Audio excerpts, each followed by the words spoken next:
এই ছেলে ঘুমিয়ে আছে আর তুমি কি করছো? ছেলেকে একটু রেডি করাচ্ছি। ছেলেকে রেডি করাচ্ছ কিসের জন্য? এই একটু মন্দির যাব এখন, অষ্টমী আজকে না। আচ্ছা, আজকে অষ্টমী পুজো, তাই এখন ছেলেকে নিয়ে মন্দির যাবে, তাই তো? ওকে। আর ছেলে এদিকে ঘুমোচ্ছে, উঠেছিল ঘুম থেকে সকালে একবার, কিন্তু তারপর খ্যান করছিল, তাই তো ওকে আবার ঘুম পাড়িয়ে দেওয়া হয়েছে। বিছানাটা এখনও ঠিকঠাকভাবে গোছানোই হয়নি। ঠিকঠাক কি, মানে বিছানাতে হাতও লাগানো যায়নি, কারণ বিছানায় হাত লাগাতে গেলে ছেলে আবার ঘুম থেকে উঠে যাবে, যেটা আমরা চাইছিলাম না। যাই হোক, আমরা অলরেডি রেডি হয়ে গেছি। আজকে অষ্টমী পুজো, বাসছে এখন ঘড়িতে দুপুর 12:15-20। তো এবার এখান থেকে আমাদের মন্দির যেতে জানেনই আপনারা, মাত্র 2 মিনিট সময় লাগে। আমরা এবার সেদিকেই বেরিয়ে যাবো। এবার যদি কেউ জিজ্ঞেস করেন যে এত বেলাতে কেন, তার কারণ হচ্ছে গতকাল রাতে সারা রাত আমরা ঠাকুর দেখেছিলাম, আর তারপর সকালবেলায় ঢুকতে ঢুকতে আমাদের মোটামুটি সকাল 5টা বেজে গেছিলো, আর ঘুমোতে ঘুমোতে আরও বেশি। তো সেই ঘুমটা কমপ্লিট করার পর তারপর ফ্রেশ হয়ে এবার যাচ্ছি মন্দিরের দিকে।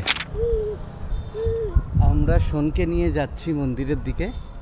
পাপড়ি অলরেডি মন্দিরে চলে গেছে, কারণ পাপড়িকে রেডি করে ওর পিসি নিয়ে চলে গেছে মন্দিরে। আমাদের যেহেতু একটু লেট হচ্ছিল আর শোনও ঘুমোচ্ছিল, তাই আমরা একটু লেট করে যাচ্ছি। এবার গতকাল মন্দিরে সেরম একটা লোকজন ছিল না, সবাই কিছু না কিছু কাজে ব্যস্ত ছিল বা কোথাও ছিল। আজ দেখি মন্দিরে গিয়ে কি অবস্থা। আজকের আকাশটাও বেশ মেঘলা, বলো? পুরো আকাশটাই মেঘলা হয়ে আছে, মনে হচ্ছে বৃষ্টিও নামবে। বৃষ্টির কথা বললেই তো ভয় লেগে যায় পুজোর দিনে। পুজোর সময় বৃষ্টি চলে এলেই পুরো মজাটা কিন্তু নষ্ট হয়ে যায়, কারণ বুঝতেই পারছেন চারিদিকে ঘোরাঘুরি করার ব্যাপার থাকে, ঠাকুর দেখার ব্যাপার থাকে, আর ওভারঅল একটা ড্রাই ওয়েদারের যে মজাটা, সেটা নিশ্চয়ই ওই ভিজে চিপচিপে অবস্থায় যে একটা সিচুয়েশনটা দাঁড়ায় সেটার মতো হয় না। তো যাই হোক, দেখা যাক আজকে ভাগ্যে কী আছে। যাই হোক, আজকে মন্দির বেশ জমজমাট হয়ে আছে। যাই দেখি সামনের দিকে, মন্দিরের সামনে। পাপা, কি দেখছো তুমি? এই দেখো, এই দেখো, দেখেছো? পেছনে দেখো, নমো নমো, নমো করো, নমো করো, নমো করো, করো তো নমো। দিদি কই? দিদি অঞ্জলি দিল, এই তো কই রে, কই। যাই হোক, মন্দিরে বেশ কিছুক্ষণ সময় কাটানোর পর এবার আমরা ফিরে যাচ্ছি বাড়ির দিকে। বাড়িতে যাওয়ার পর তারপর আবার সোনপাপড়ির দাদু দিদার যে পাড়া রয়েছে, সেই পাড়ায় যেতে হবে আমাদেরকে ঠাকুর দেখার জন্য। আর অলরেডি বাইরে মেঘ করে আছে, দেখি। যাই হোক, এগিয়ে যাই। এই কুকুর, সর সর সর সর সর সর। কুকুরটা কি করছে মা? রাস্তা আটকে দিচ্ছে? হ্যাঁ, তুমি আবার হ্যাঁ বললে। এই দেখে সাবধানে রাস্তা পার হ।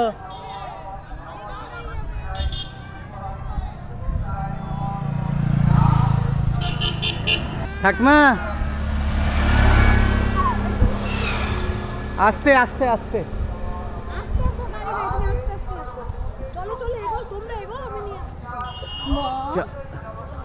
এতক্ষণ আমাদের সাথে ঠাকমাও ছিল এখানে, মানে আমাদের অনেক আগেই এসেছিল। চলো ঠাকমা, যেতে থাকি। তো এবার আমি, ঠাকমা, শোন, পাপড়ি সবাই যাচ্ছি বাড়ির দিকে। চন্দন, ঘুম থেকে উঠলি নাকি? হ্যাঁ, কাল রাত্রিরে আসার পর কটায় ঘুমিয়েছিস? ওটা বাড়ি ঢুকলাম 5টা, 5:30টার দিকে ঘুমিয়ে গেছি। 5:30টার দিকে ঘুমিয়েছিস? ঠাকমা, কখন এসেছিলে ঠাকুর দেখতে? একটু আগেই? আচ্ছা। অঞ্জলি দিয়েছো তুমি? অঞ্জলি দিয়েছো না? তুমি এই সাইডে এসো।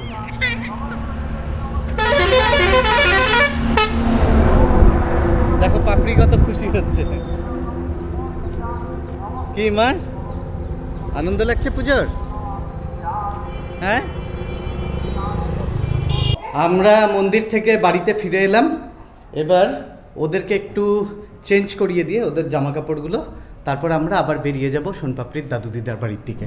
বাড়ির থেকে বেরোনোর পর দেখছি যে গাড়ির পেছন চাকাতে হাওয়া খুবই কম আছে, তো এখানে একটা গ্যারেজে এসে দাঁড়ালাম চাকাতে হাওয়া দেওয়ার জন্য। আর এইদিকে দেখুন, পাপড়ি অলরেডি ঘুমিয়ে গেছে। আর শোন, কি করছে তুই? হ্যাঁ, আনন্দ লাগছে?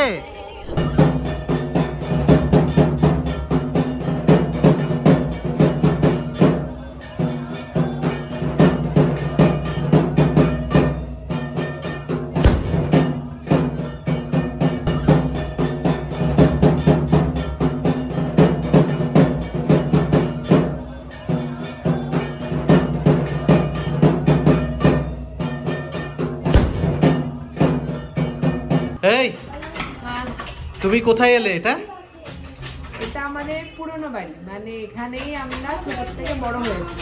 এখানে তোমরা ছোট থেকে বড় হয়েছো, আর এই পুজোটা যেটা আমরা ছিলাম সেটা হচ্ছে পাড়ার পুজো। পাড়ারই পুজো একদম। আচ্ছা, এখন তাহলে তোমরা এই বাড়িতে থাকো না? এই বাড়িতে কে থাকে? এই বাড়িতে এই যে আমার বোন, কাকিমণি, আচ্ছা, আর তেজি? আর বাকি আরো আমার দাদু, মানে ওর দাদু টাদু ঠাকমা এরা সবাই আছে। আচ্ছা, তো এই আর কি, কিন্তু সবাই আলাদা। তো এখানে কি করতে এলে? অনেকদিন আসা হয় না এই বাড়িতে, তার জন্য আলাম চলো এই পাড়াতে যখন। আর পেট ঠেসে প্রসাদ খেলে না? আমিও খেলাম। দেখুন পুরো পাতা পুরো খালি করে দিয়েছে কয়েকটা, হ্যাঁ। সবাই মিলে আমরা। আর এইদিকে দেখুন, এই যে ট্যাগস কি করছে। পাপা, পাপা, ওর গরম লাগছিল বলে ও জামা খুলে দিয়েছে। পাপা, কি হচ্ছে? সন্ধি পুজোর লুকটাই তো দেখানো হলো না। সন্ধি পুজোর লুকই দেখানো হলো না, ঠিক।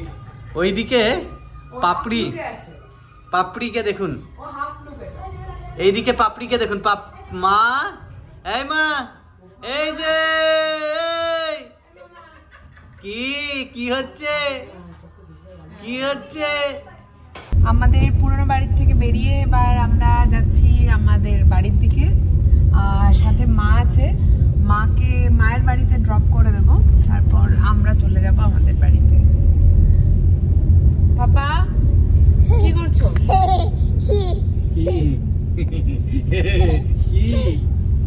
কি করছো? ওই হাসিটাই কালকে হাসছিল ঘুম ভেঙে। মামা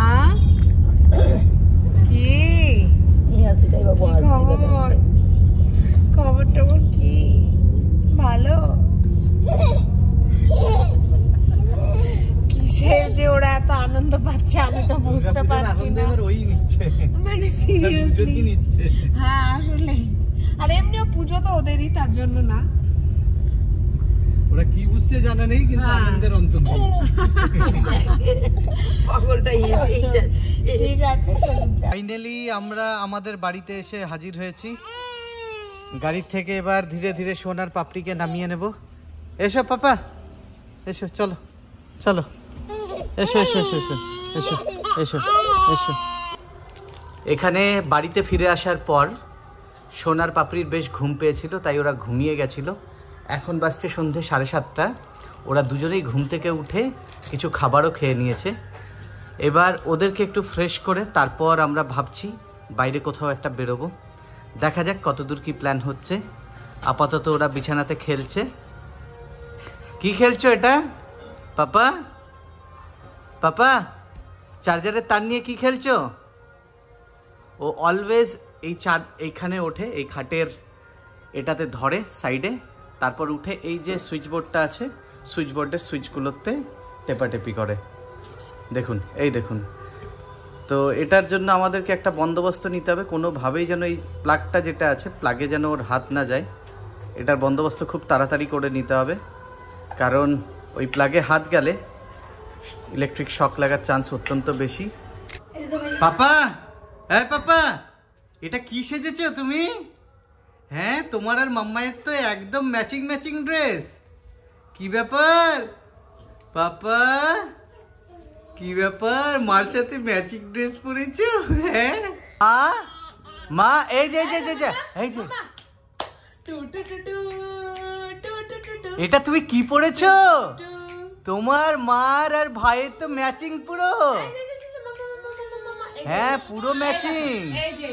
এই যে পাপা, পাপা, মা, এটা কি করছো তুমি? মা, এটা কি করছো তুমি? ভাইয়ের, এই যে ভাইয়ের এটা ধরে টানাটানি করছো কেন? ছিঁড়ে যাবে তো। হ্যাঁ, এরে পাপা, তোমার এটা কি? এটা এই যে কত সুন্দর। হ্যাঁ, কি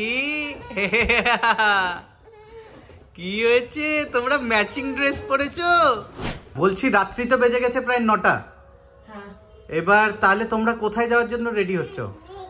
আপাতত তো ভাবছি যে লালবাগ আর একটু জিয়াগঞ্জের দিকে যাব, এরকমই প্ল্যান আছে। বাকিটা বেরোনোর পর ডিসাইড করব। লালবাগ আর জিয়াগঞ্জের দিকে যাবে, তার জন্য রেডি হচ্ছে, তাই তো? সোনপাপড়িকেও রেডি করে ফেলেছো। আজকে হচ্ছে তাহলে অষ্টমীর দিন, তাই তো? একদম। তো ফাইনালি বেজে গেছে রাত্রি 9টা। শোন আর পাপড়ি দুজনকে দেখুন কি ফাটাফাটি দেখাচ্ছে আজকে। ওদের দুজনকে নিয়ে আমরা বেরিয়ে যাচ্ছি ঠাকুর দেখা। হ্যাঁ, তোমাকে ফাটাফাটি দেখাচ্ছে বলে তোমার ভালো লাগছে, আনন্দ হচ্ছে? পাপা, এটা তুমি কি সেজেছো? তুমি তো একদম জামাই সেজে গেছো। হ্যাঁ, শেরওয়ানি পরে জামাই সেজে গেছো।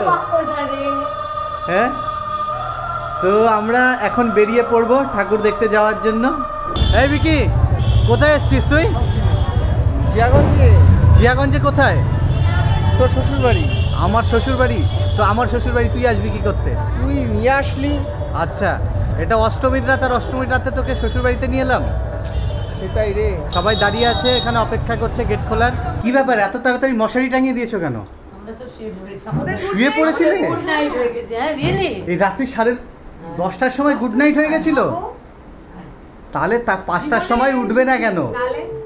আর আমরা এই সময় তো আমরা চিন্তা শুরু করি যে আমাদেরকে ঘুমানোর এবার কথা ভাবা উচিত।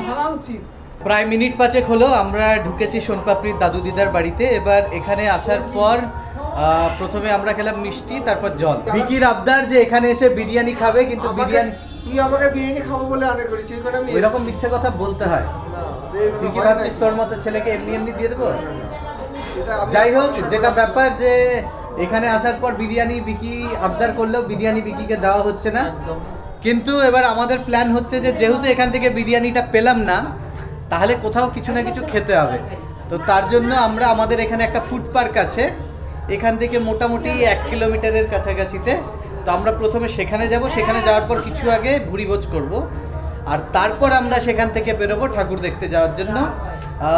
যেটা আমাদের এখানে জিয়াগঞ্জ থেকে বেশ কাছেই জায়গাটার নাম হচ্ছে দেবীপুর। মানে ওটাও জিয়াগঞ্জেরই পার্ট, কিন্তু একটু আউটার হয়ে যাচ্ছে। তো ওই দিকটায় দেবীপুর, কাশীগঞ্জ ওইগুলো দেখে তারপর ব্যাক করে যাব মুর্শিদাবাদের যে ডিস্ট্রিক্ট টাউন রয়েছে, মানে লালবাগ শহর, যেটা হাজারদুয়ারির আশেপাশের যেগুলো, ওই দিকটাতে যাব ঠাকুর দেখার জন্য।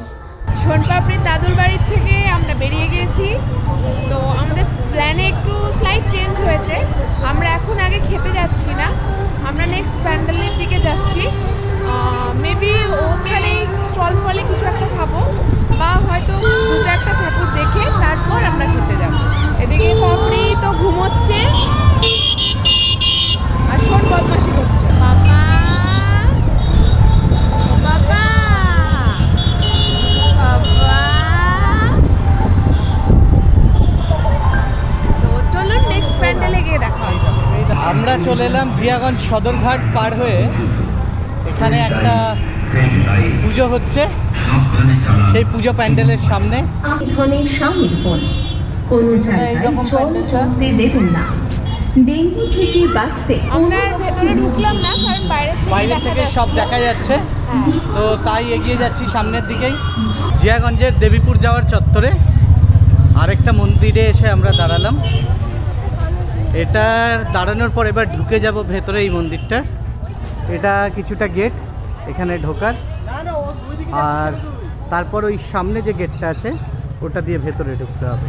অলরেডি পাপড়ি তো বাড়ির থেকেই ঘুমোচ্ছিল, আর রাস্তায় আস্তে আস্তে সোনও ঘুমিয়ে পড়েছে। এখানে এই জিনিসটা বেশ ভালো, এটা থেকে জল পড়ছে আর নিচে মহাদেবের লিঙ্গ স্থাপন করা রয়েছে, শিবলিঙ্গ রয়েছে নিচে, উপর থেকে জল পড়ছে, দেখতে বেশ ভালো লাগছে। এটা ঠিক মন্দিরের ঠিক সামনে, মানে যেখানে পুজো হয়েছে সেই মন্দিরের ঠিক সামনে। কার মতো দেখতে ওষুধটা? বিকিদার বক্তব্য ওষুধটা একদম তোমার মতো দেখতে। ঠিক বলেছি, আমি যেটা বলবো ওষুধ দাড়ি কেটে নিলে আমার মতোই দেখাবে নাকি? একদম। এখানে দেখতে পাচ্ছি ধুতি পরে আছে মাইকেল জ্যাকসন, নিজের পোজ নিয়ে। এখনই স্টার্ট করে দেবে যে কোনো টাইম।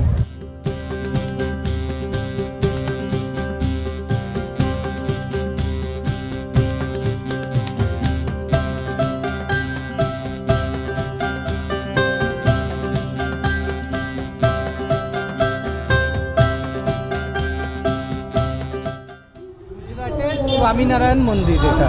এখানে চলে এলাম আরেকটা প্যান্ডেলে, এটা দেবীপুরেরই। এখানে একটা গ্রাম্য পরিবেশের যে থিম সেটা নিয়েই। এই দেখুন, এখন তো এটা প্রায় বিলুপ্ত, ঢেকিতে ধান ভাঙা। এখানে এই যে হুকো টানা, যেটা আগে খুব দেখা যেত, এখন তো আর হুকো দেখাই যায় না। এইদিকে সেই হীরক রাজার দেশেতে যেমন সেনাগুলো ছিল সেরম টাইপের একটা করে রাখা রয়েছে, ডিজাইন করে রাখা রয়েছে। এই দিকটাতেও ঠিক তাই, দেখুন গ্রাম্য পরিবেশের যে মাটির উনুনে রান্না করার যে ব্যাপারটা, এইদিকে যাতাতে করে বিভিন্ন যে চাল ডাল এগুলো ভাঙার যে ব্যাপারটা রয়েছে সেই থিম। রান্না করছে না, মুড়ি ভাজছে। এটা মুড়ি ভাজছে না? আচ্ছা, হ্যাঁ হ্যাঁ হ্যাঁ, মুড়িগুলো খেয়ে নিয়েছে, দেখে একটা দুটোই পড়ে আছে, ওই কারণে দেখা যাচ্ছে না। যাই হোক, এবার ভেতরটা দেখাই।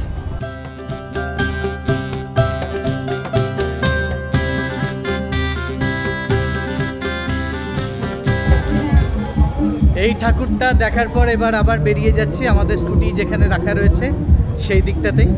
এটা বেশ সুন্দর লাগলো, মানে আজ এখন পর্যন্ত যে কটা দেখেছি তার মধ্যে এটা সবচেয়ে বেশি সুন্দর লাগলো। এই প্যান্ডেলটা কেমন করেছে? দারুণ দারুণ লাগছে না এটা? এটা বেস্ট। এখনো পর্যন্ত আমরা যা যা দেখেছি বহরমপুরে, তো আমরা এখনো সেরকম কিছু এখনো পর্যন্ত যা যা দেখেছি এটা বেস্ট হয়েছে, তাই তো? আগেরটা তো বেস্ট ছিল, আগেরটার থেকেও এটা বেস্ট। একদম একদম। এটা পুরো বাঁশের কঞ্চি দিয়ে তৈরি করা নাকি? পুরো তাই, বাঁশের কঞ্চি দিয়ে তৈরি, বাঁশ গাছের যে সরু সরু যে ডাল, পাতা ডাল কঞ্চি ওইগুলো দিয়ে তৈরি করা। ওপরে দেখুন সুন্দর করেছে, বেশ সুন্দর লাগছে এটা। কঞ্চি দিয়েও যে এরকম সুন্দর হতে পারে, হ্যাঁ কঞ্চি দিয়েও যে এরকম সুন্দর হতে পারে। এইদিকে দেখুন মা দুর্গার একটি প্রতিকৃতি বানানো আছে, সেটাও কিন্তু পুরোপুরি বাঁশ ফেরে বাতা বানিয়ে। মাঝে হ্যাঁ ওগুলো মনে হচ্ছে পাটকাঠি। এই দিকটাতেও দেখুন কঞ্চির মধ্যে বিভিন্ন বাঁশের টুকরো, ছোট ছোট টুকরো ঝুলিয়ে দিয়ে বেশ সুন্দর লাগছে। ওভারঅল এই দিকেও দেখো, এই যে বোর্ডগুলো যেগুলো করা আছে এখানেও বাঁশের বা কঞ্চি দিয়ে কাজ করেই এই যে আর্টগুলো করা রয়েছে, বেশ সুন্দর এগুলো। দেখো প্রত্যেকটা কঞ্চির ছোট ছোট টুকরোকে আঠা দিয়ে সেটা এগুলো বানানো। এই বিকি, বিকি এটা কেমন লাগছে রে? এটা কি জানো বিকিদা? বেস্ট। এটা বেস্ট, আর তাই তো? ওইটা কি ছিল কালকেরটা? একটু ডাউনে চলে গেল, ওটা এবার ডাউনে চলে গেল। তোমার কেমন লাগছে এটা? ভালো লাগছে না? ছাতা বানিয়েছে কঞ্চি দিয়ে, ওপরে যেগুলো ছাতা, চারটে ছাতা। যাই মা দুর্গাকে দেখে নিই এবার। এদিকে আমার মেয়েও উঠে গেছে ঘুম থেকে, ও ফুল অ্যাক্টিভ এখন, হাত বাড়িয়ে বাড়িয়ে ক্যামেরাটা ধরার চেষ্টা করছে।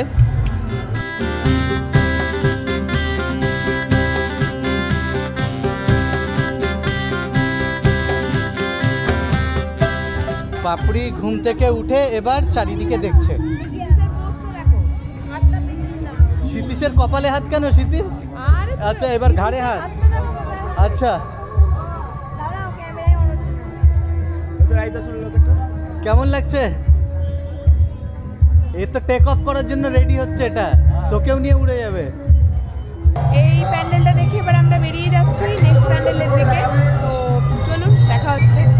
আরও কিছুটা পথ এগিয়ে আসার পর আমরা এসে দাঁড়ালাম আরেকটা প্যান্ডেলে। এটা কাশীগঞ্জের পুজো।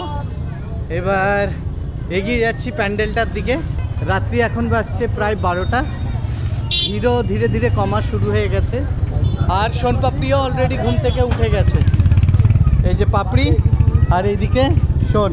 কি পাপা ঘুম ভেঙে গেছে? চলো ভালো হয়েছে। এবার ওদেরকে নিয়েই আমরা ঢুকছি এই প্যান্ডেলটাতে। একবার দেখাই প্যান্ডেলটা, দেখুন। এই যে দেখুন প্যান্ডেলটা অসম্ভব সুন্দর করেছে, এটা ফাটাফাটি দেখাচ্ছে।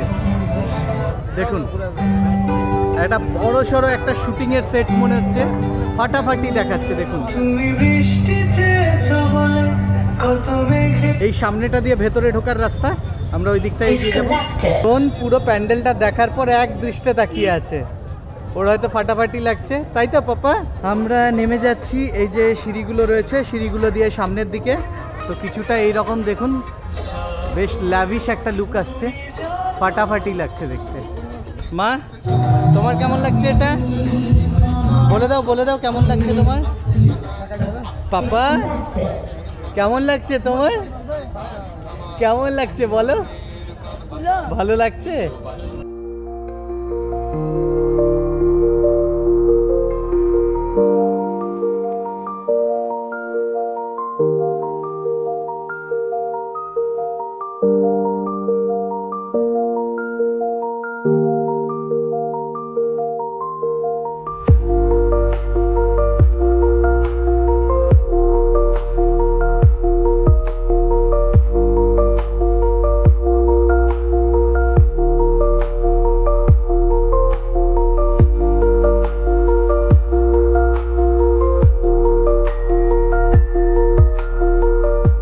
চারিদিকে মোটামুটি জিয়াগঞ্জের সমস্ত ঠাকুর দেখার পর এবার আমরা চলে এলাম আমাদের এখানে সদরঘাট বলে একটা জায়গা আছে। সেই সদরঘাটের ফুড কোর্ট রয়েছে বেশ কয়েকটা, সেই সদরঘাটে এসেছি। এখানেই আমরা বেশ কিছু খাওয়া দাওয়া করব ভেবেছি। তো প্রথমে স্টার্টিং করছি ফুচকার থেকে। সবাই অলরেডি ফুচকার লাইনে দাঁড়িয়ে গেছে। মা, তুমি কি ফুচকা খাবে? বলো, ফুচকা খাবে তুমি? দেখো ভাই লাইনে দাঁড়িয়ে গেছে। শোন, ওই দেখো ফুচকার লাইনে শোন দাঁড়িয়ে গেছে, ওই যে। এখন দেখবেন ফুচকাটা দেওয়ার সাথে সাথে ও কিভাবে লাফিয়ে পড়ে। ওকে যদিও আমরা ফুচকা দিই না, তবে ও খাবার দেখলেই আর কন্ট্রোল করতে পারে না। এই, তুমি একা একা ফুচকা খেয়ে নিচ্ছ, শোনকে দিচ্ছ না? হ্যাঁ, বয়স হোক দিবে পাপা, বয়স হোক আগে, তবে দিতে হবে ও না, এমনিই পাপা, হবে। বা তোমাকে ফুচকা দিচ্ছে না? হ্যাঁ, একটাও ফুচকা দিচ্ছে না। ওকে দাও। তুমিও নেবে এবার? তুমিও নেবে এবার? আচ্ছা আচ্ছা আচ্ছা, ঠিক আছে, দেখছি। এই, ফুচকা খাওয়ার পর আবার কি শুরু খাচ্ছ? ঘুগনি। ঘুগনি? এটা কি ঘুগনি? মাটন ঘুগনি। মাটন ঘুগনি? আমাদের বাড়িতে তো মাটন খায় না। আমি তো খাই, আর এটা এমনিও বাইরে খাচ্ছি, বাড়িতে না। বাড়িতে না, বাইরে খাচ্ছ, তাই তো? একদম। কি হয়েছে মা, তুমি কান্না করছো কেন? এইদিকে ভস্কাও মাটন ঘুগনি খাওয়া শুরু করেছে। খেতে কেমন রে? খুব টেস্ট, খুব টেস্টি। Heavy taste. খেতে ভালো লাগছে? এটা টেস্টি আছে। কাকু, তুমি খাচ্ছ? আচ্ছা, বিকি তুই খেয়েছিস? ভালো। কাকুর ঘুম পেয়ে গেছে। ফুড কোর্টে আসার পর এই দোকানটাতেই আমরা রোলের অর্ডার দিলাম। একটু টাইম লাগবে যেহেতু ভিড় আছে, প্রায় মোটামুটি মিনিট 20 সময় তো লেগেই যাবে আমাদের 7টা রোল বানাতে। পাপড়ি এখানে আসার পর চারিদিকে তাকিয়ে তাকিয়ে দেখছে, ওর কাছে যেহেতু এই জিনিসগুলো নতুন, ও পুরোপুরি দেখছে কোথায় কি পাওয়া যাচ্ছে। ওভারঅল দেখতেই পাচ্ছেন এই যে আমাদের এখানকার ফুড কোর্টগুলো কিছুটা এইরকম। আর ঠিক এই ফুড কোর্টের পাশেই রয়েছে ভাগীরথী নদী। এপারটা জিয়াগঞ্জ আর ওপারটা আজিমগঞ্জ। ওপারেও একটা বেশ বড় প্যান্ডেল হয়েছে, কিন্তু আজ আর ওপারে যাওয়া হবে না। সবার জন্য নিয়ে চলে এলাম একটা স্পেশাল রেসিপিতে তৈরি করা এগ রোল। এখানে জেনারেলি এই ফুড কোর্টে এটা বানিয়ে দেয় না, আমি কাস্টমাইজড করালাম। তো সবাই খেয়ে বলবে যে কেমন লাগছে। আশা তো করছি ভালো লাগার কথা, বাকি বলা যায় না এরা কেমন বানাতে পেরেছে। অনেস্ট ফিডব্যাক, কেমন লাগছে? না, রোলটা ভালোই লাগছে। ভালো লাগছে? চিকেনটা যে ক্রিস্পি টাইপের আছে একটা, ওইটা খুব ভালো লাগছে। ভালো লাগছে। ক্ষিতীশ, তোর কি বক্তব্য? এই, তোমাদের কি রিভিউ? ঠিক আছে নাকি? ভালো। কি কি কমজোরি আছে বলো? না, কমজোরি কিছু নেই। অ্যাকচুয়ালি আমার পার্সোনালি যেটা যে জিনিসের অ্যাকচুয়ালি অথেন্টিক যে টেস্টটা, আমার ওটাই ভালো লাগে। এগ রোলের যেটা নরমাল টেস্ট, আমার ওটাই আচ্ছা, ভালো এই লাগে। কারণে বেশি। তোমার এটা আমার খুব একটা খাস কিছু কাস্টমটা লাগছে খাস না। লাগছে। একদম। তোর কি খবর? তোর ভালো লাগছে? হ্যাঁ, ভালো লাগছে। মনা, তোর ভালো লাগছে? পাপা, তোর ভালো লাগছে? এই পাপা, সবাই খাচ্ছে, তোর দেখতে ভালো লাগছে? সদরঘাটের ফুড কোর্টে খাওয়া দাওয়া সারার পর অলরেডি বেজে গেছে প্রায় রাত্রি 1টা। এবার আমরা এখান থেকে বেরিয়ে যাচ্ছি আমাদের বাড়ির দিকে, কারণ সোনপাপড়ির খিদেও লেগে গেছে যথেষ্ট, আর ওরা বারবার ঘুমিয়েও পড়ছে, ওদের মানে ইরিটেশন হচ্ছে। তো ওদেরকে নিয়ে এবার বাড়িতে পৌঁছে রাত্রিবেলায় ঘুম পাড়িয়ে দেব। আপনাদের সাথে দেখা হবে আগামীকাল সকালে। আজকে আর ভিডিও বানাচ্ছি না। ততক্ষণ ভালো থাকবেন, সুস্থ থাকবেন।